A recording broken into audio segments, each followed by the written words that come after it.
Presentado por Aguas Andinas. Bienvenidos a un nuevo capítulo de La Mesa. Invitado hoy, Guillermo Larraín, economista académico, fue parte de diferentes roles de gobierno de la Concertación y de la nueva mayoría, pero hoy está acá porque sabe bastante el tema de pensiones, ha escrito al respecto y queríamos saber qué opina Guillermo de este acuerdo que hoy que se graba el programa pasó a la Comisión de Hacienda del Senado, debería salir del Senado. Yo todo lo que entiendo es que los votos los tiene, y donde se podría complicar es en la Cámara de Diputados. Guillermo, gracias por estar de vuelta acá en este programa.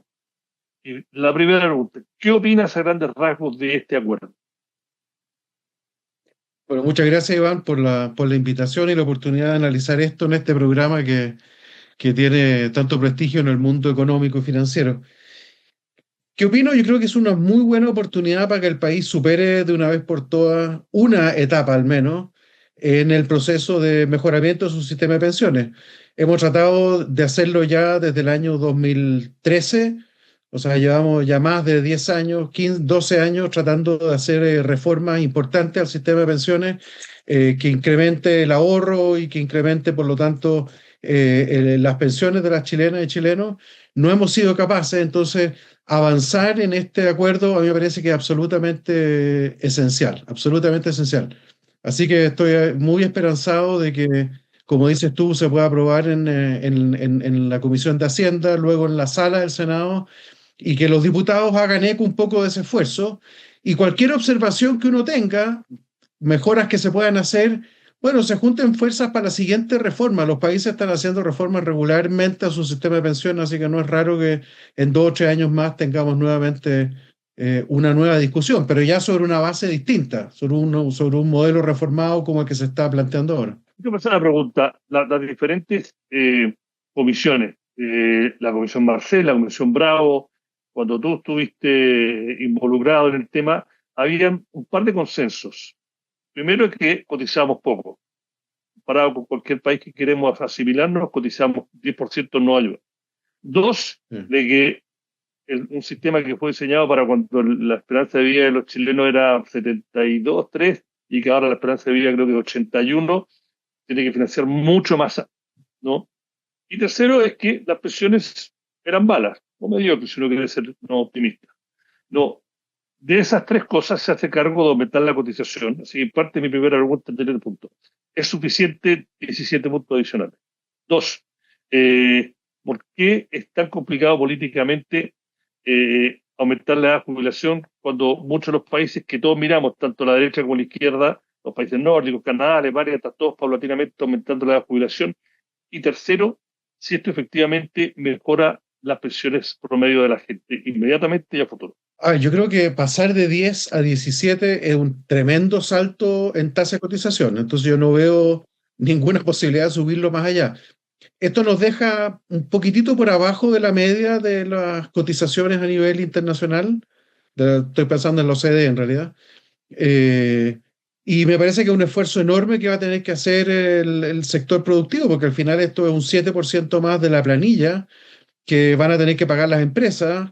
Y esto va a afectar evidentemente la contratación, esto va a afectar los niveles salariales en toda la economía. Entonces, creo que está bien. O sea, es un esfuerzo grande que va a requerir de todo el mundo, de las empresas, de los trabajadores, de las políticas públicas, porque acá las políticas públicas van a tener que hacer un esfuerzo adicional para generar crecimiento económico. Así que no se hace nada particular en términos de crecimiento económico, va a costar más absorber este shock que en otras condiciones. Así que yo creo que acá no es más que esto. Yo creo que esto es, por la próxima década al menos, creo que este es el esfuerzo en materia de tasa de cotización y no se puede volver a tocar ese parámetro. Entonces, creo que está bien, es un esfuerzo grande, significativo. Ahora, sobre edad legal de jubilación, yo creo que este es un tema fascinante porque la pregunta es, en un sistema que es de ahorro obligatorio, privado, ¿qué es lo que justifica que yo te obligue a retirarte más tarde? La verdad es que en el sistema de ahorro privado lo que te obliga, la razón que justifica que yo te obligue a ahorrar es que cuando tú eres joven, y tú, Iván, y yo, Guillermo, y probablemente todos los que nos están oyendo, es que cuando somos jóvenes hemos sido miopes, Uno no piensa que va a envejecer, uno no piensa que pasa el tiempo, uno no piensa que va a llegar el momento de la jubilación. Entonces, el que te obliguen a ahorrar tiene mucho sentido. Sin embargo, como tú y yo, Iván, que cumplimos 60 el año pasado, ya no nos tienen que recordar que envejecimos, ya un dato a la causa, ya lo vemos, lo constatamos día a día en nuestra vida. Por lo tanto, el que tú y yo nos obligaran, por ejemplo, a cotizar 2 años más, por ejemplo, no tiene mucho sentido. Forma parte de nuestra propia ámbito de decisión personal. ¿Ah? De hecho, si tú hablas con los economistas más libertarios, un economista libertario te diría, no hay que obligar a cotizar. ¿Ah? La cotización debería ser estrictamente voluntaria. Ellos niegan la posibilidad de que uno sea miope de joven, pero ciertamente tienen un punto de que uno sea miope a los 60 años. A los 60 años uno ya sabe lo que pasa, uno ya sabe que envejeció, uno sabe que la jubilación está cerca, por lo tanto, la justificación de la obligatoriedad es muy débil. Sin embargo, cuando lo que está en juego no es tu propio ahorro, el uso de tu propio ahorro, sino que lo que está en juego es plata fiscal o el uso de cotizaciones que vienen de otra fuente, por ejemplo, de otros trabajadores, ahí sí el Estado tiene todo el derecho a decirte, oye, yo te doy este aporte, pero con una condicionalidad, que tú lo uses durante 20 años. Y para que lo uses durante 20 años hasta el final de tu vida, tú te tienes que retirar, o 25 o algún número, te tienes que retirar no a los 65 en el caso de los hombres, sino que a los 67. Entonces, ahí tiene mucha lógica el que el Estado te obligue a retirarte más tarde, pero no para tu propio ahorro individual. Entonces, yo creo que el uso de este tipo de instrumentos, el acceso a la PGU, fíjate que la PGU, el hombre y la mujer tienen la misma edad de acceso a la PGU y ninguna mujer reclamó de que no haya sido a los 60 años, como es la edad legal de jubilación para el segundo pilar. Entonces, uno pudiera pensar que estos instrumentos, estos beneficios nuevos, pudieran ser de acceso más tardío. ¿Ah? Porque precisamente son platas que no son tuyas, son platas que vienen o de otras personas, en el caso de este beneficio nuevo, el bono garantía.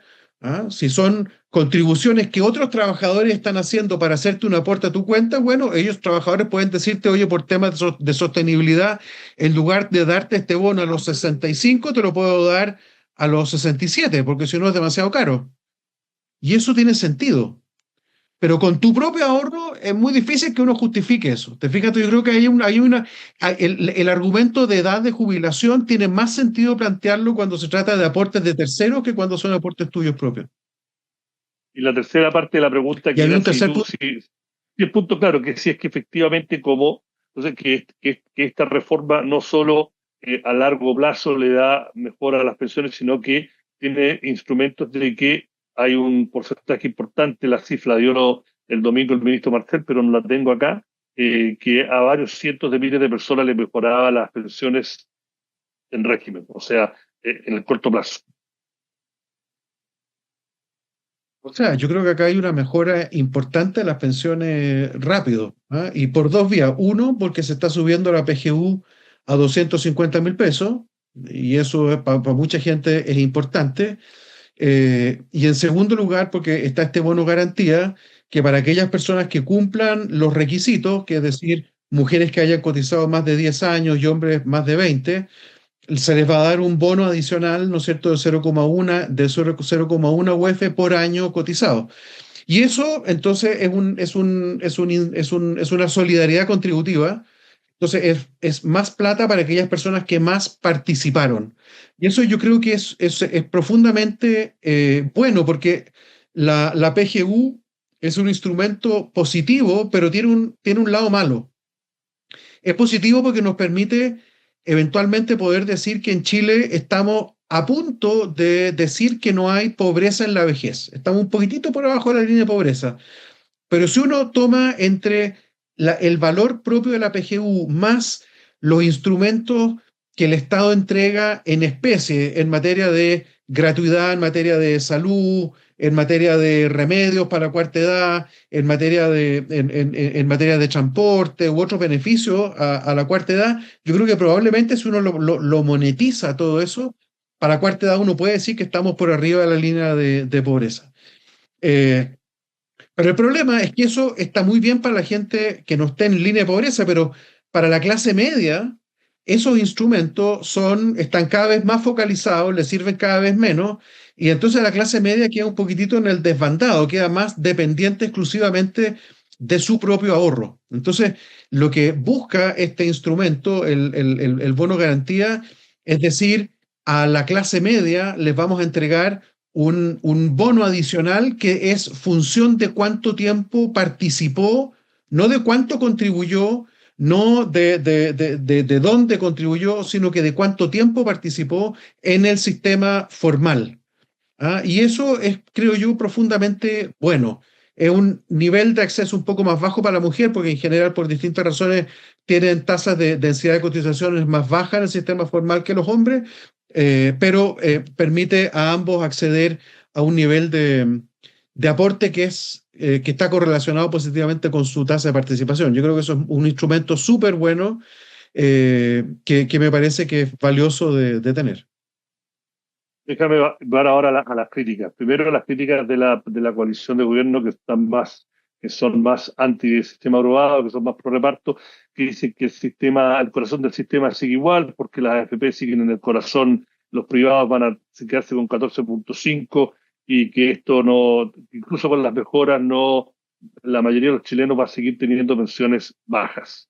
Y la crítica de la parte de los republicanos de que acá hay una puntita que es se abre la puerta al reparto y que una vez que esa se abre es el fin del mundo. ¿Cómo le respondes a eso? Ya, Además te pregunto porque tú estuviste en negociaciones políticas, así que entiende la parte técnica y la parte política. mira, a ver, la parte de la crítica a los republicanos, a mí la verdad es que me asombra mucho porque es una forma como eh, muestra una incapacidad de mirar el mundo en tonalidades de gris. Es verdad que hoy día el mundo está con un nivel de polarización de que pareciera que solo hay blancos y negros y no existen los grises. ¿Ah? Es verdad, eso lo estamos viendo en todas partes, que hay mucha polarización. Pero cuando, más allá de los discursos, lo que uno mira en los sistemas previsionales del mundo está lleno de tonalidades de gris, no están los blancos y negros nomás. O sea, no hay países que tengan puros sistemas. O sea, de hecho, el sistema privado chileno es de los más privatizados que hay. O sea, yo le diría a un republicano, la verdad es que la mayor parte de los sistemas a nivel mundial de pensiones tienen participación estatal bastante grande y hay sistemas privados que son perfectamente sustentables y perfectamente vigorosos. Entonces, pensar que porque acá se abre un espacio de gestión estatal o que yo no veo cómo de ahí se puede transformar, salvo por una especie de paranoia, no veo cómo se puede transformar de ahí un argumento serio de que hay un riesgo para todo el sistema. ¿Ah? Chile toma estas medidas a través de procesos democráticos que son bastante tortuosos, como lo hemos podido constatar todos en la última década, que hay equilibrios de poder. Entonces, no es que esto vaya a pasar de la noche a la mañana. Yo creo que o sea, hay un salto lógico que no calza, digamos, con ese temor. ¿Ah? Y por lo tanto, yo no veo cómo se puede llegar a eso. Ahora, respecto de las críticas que hay más bien en el ámbito del oficialismo, yo diría, lo que nadie está poniendo en duda es el hecho de que haya ahorro, y eso me parece que es importante. ¿Ah? Eh, Mientras haya ahorro, siempre van a haber gestores privados que lo administren, porque el Estado como administrador único del ahorro es inviable. ¿Ah? El ahorro para que se pueda gestionar bien, el ahorro, ¿qué es lo que es al final del día? Es decir, yo invierto en un instrumento financiero y le pongo un precio, pero el precio de un instrumento financiero, ¿quién sabe cuál es? Es un pedazo de papel. Entonces, para poder decir cuánto es el precio de un pedazo de papel, tengo que tener muchas voces, muchas opiniones respecto del precio de un pedazo de papel. Y por lo tanto, tiene que ser naturalmente un sistema basado en ahorro, tiene que ser un sistema donde sea mayoritariamente privado y donde ese sector privado esté, digamos, caracterizado por múltiples actores. Entonces, yo creo que lo que uno debiera pensar es que un buen sistema de gestión de ahorro privado debiera propender a que hayan múltiples actores. Y yo creo que esta reforma avanza en ese sentido porque se está buscando que aparezcan más actores. Yo creo que hay una apuesta, habrá que ver si es suficiente o no con la licitación de stock, pero hay una apuesta por esa vía. Eh, Creo que la idea de avanzar hacia fondos generacionales también permite la aparición de nuevos actores con nuevas lógicas de inversión también distintas. Así que si uno le da un tiempo a esta reforma que se asiente, a que aparezcan los nuevos reglamentos, a que aparezcan los nuevos regímenes de inversión, etcétera, yo creo que vamos a ver un sistema que va a ser no diametralmente distinto al que tenemos hoy día, porque va a haber ahorro y por lo tanto va a haber régimen de inversión, van a haber acciones, van a haber bonos, van a haber ETF, fondos mutuos, fondos de inversión, va a haber todo eso, instrumentos alternativos, va a haber todo eso, pero va a estar administrado por más gente y va a haber más diversificación. Ojalá que haya más accountability también de esas mismas inversiones, etcétera. Entonces yo creo que ahí hay también, en los dos casos hay como visiones un poco maniqueas de cómo tiene que funcionar el sistema. En un caso, en el primero, ¿no es cierto?, de que si hay un poco de rol del Estado, es estatismo puro en la Unión Soviética que renace desde la Plaza de Armas o de la Plaza de la Constitución, y en el otro caso, de que nada cambia y que estamos condenados al monetarismo friedmaniano desde de manera, digamos, ineluctable. Yo creo que las dos cosas son falsas. Chile está avanzando de a poco hacia un sistema mixto, está avanzando a la velocidad que puede su democracia, pero está avanzando y yo creo que hay que estar satisfechos con eso. Otra, no sé si la palabra es crítica, pero preguntas que se hacen ¿es sustentable la reforma cuando está en régimen en el sentido de que esto no pone en jaque las finanzas públicas, los diferentes puntos donde hay un área más gris que otras y que algunos dicen esto, no, como fue en su momento en la primera parte de la PGU, que cuando Marcel dijo acá esta cuestión no vino financiada y todos lo salieron a hacer bullying y después todo el mundo, al menos los economistas serios de ambos bandos se dieron cuenta que efectivamente la PGU, como había quedado con el gobierno de Piñera, había partes que no estaban financiadas y que había que hacerle un retoque. Acá, esta reforma, ¿cómo está? Asumiendo que más o menos se aprueba cómo está, ¿presenta riesgos a las finanzas públicas? Bueno, vamos a ver primero qué es lo que dice el Consejo Fiscal Autónomo mañana, pero mi impresión de ver los números de la DIPRE es que no pueden estar demasiado equivocados. Uno siempre puede tener visiones un poco distintas, pero muy, muy equivocados no deben estar. Yo diría que no. Yo creo que son números que son relativamente manejables.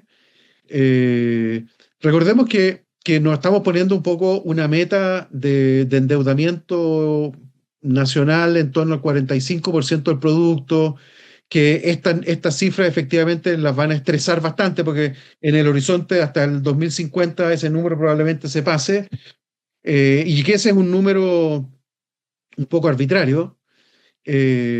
Recordemos que el resto del mundo, sobre todo el mundo desarrollado, está con tasas de deuda mucho más altas que esa. Entonces yo no creo que sea un problema digamos que no se pueda manejar. Yo creo que se puede manejar.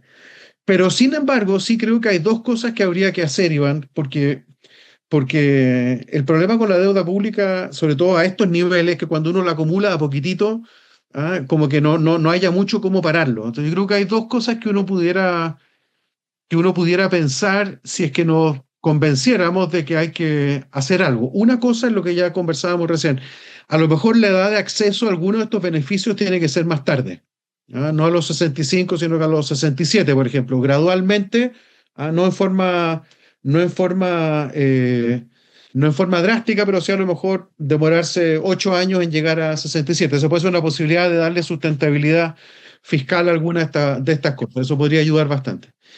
Y la otra es retomar un poco seriamente las discusiones sobre el crecimiento económico. Nosotros En materia de crecimiento económico, la verdad es que estamos dejando de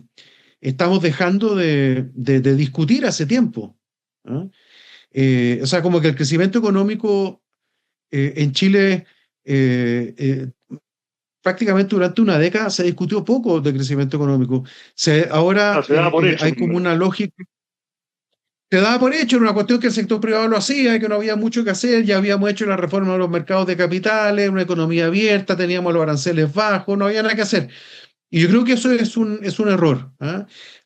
Teníamos muy poca, por ejemplo, muy poca tolerancia a hacer, entre comillas, formas de política de desarrollo productivo, para ponerlo suave, digamos. ¿Ah? Eso hoy día, con lo que ha estado pasando en el mundo en los últimos años, está un poco más matizado porque han habido éxitos importantes. Los chinos, número uno, ¿no es cierto?, en materia de desarrollo productivo. Entonces, la pregunta es si nosotros podemos aprender algo de eso y hacer algo de eso. Entonces ahí surge toda esta idea de, por ejemplo, de hacer algo con el hidrógeno verde, con el propio litio. Se está discutiendo ahora y se va a aprobar, capaz que ya esté bastante cerca la aprobación de la, de la ley sobre